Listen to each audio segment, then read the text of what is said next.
As we become more aware of how human activity affects the environment, it is clear that the world is running out of many natural resources. Crude oil is perhaps one of the most widely known resources that some of us may actually see run out in our lifetime. It is, however, not as necessary to our survival as clean drinking water. According to Kevin Woodbridge, the world's supply of potable water is far from adequate. We require water for all manner of uses, including drinking, bathing and cleaning. Kevin Woodbridge has found that unfortunately, a growing number of our natural sources of water from both ground and surface levels have become contaminated due to industrial effluent, untreated sewage runoff, natural arsenic poisoning and more. The problem of water quality is now a concern for both developed and developing nations. Kevin Woodbridge also calls attention to the cost of obtaining and supplying safe drinking water to populations, which is becoming so expensive that governments are finding it difficult to undertake this without passing on some of the expense on to citizens.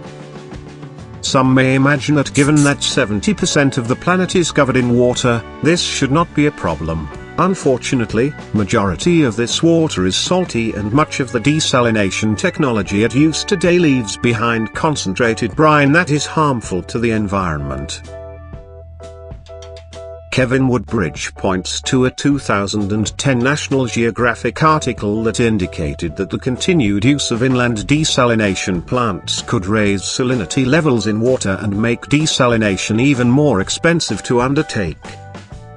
As more governments and NGOs move towards safeguarding and cleaning up of existing natural water sources, Kevin Woodbridge asserts there is still the problem of the millions of people who lack access to potable water.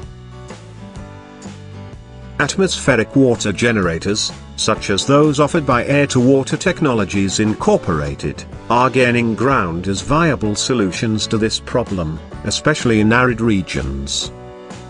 According to research conducted by Kevin Woodbridge, these devices work by extracting moisture from humid ambient air and turning it into pure drinking water. There is plenty of moisture in the air even in the midst of the Sahara. However, in its vaporized form, it can be of no use to a thirsty person. The AWGs make it possible to turn this humidity into drinkable water. Kevin Woodbridge reports that these devices are yet to become commercially popular, as there are other more affordable ways to treat dirty water and make it drinkable. There is also the fact that in most developed nations and even major cities and towns of developing countries, access to water can be fairly cheap. The use of AWGs has however taken hold in the military, for use during campaigns in arid areas of Iraq and Afghanistan, to name a few.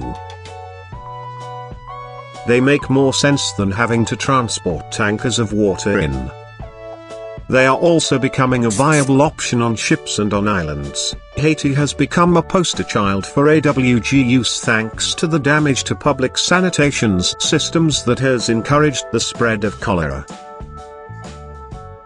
Kevin Woodbridge has found that even developed regions that are prone to certain natural disasters, like hurricanes and tornadoes, are also investing in these devices as a backup, in case of damage to water and sewer lines.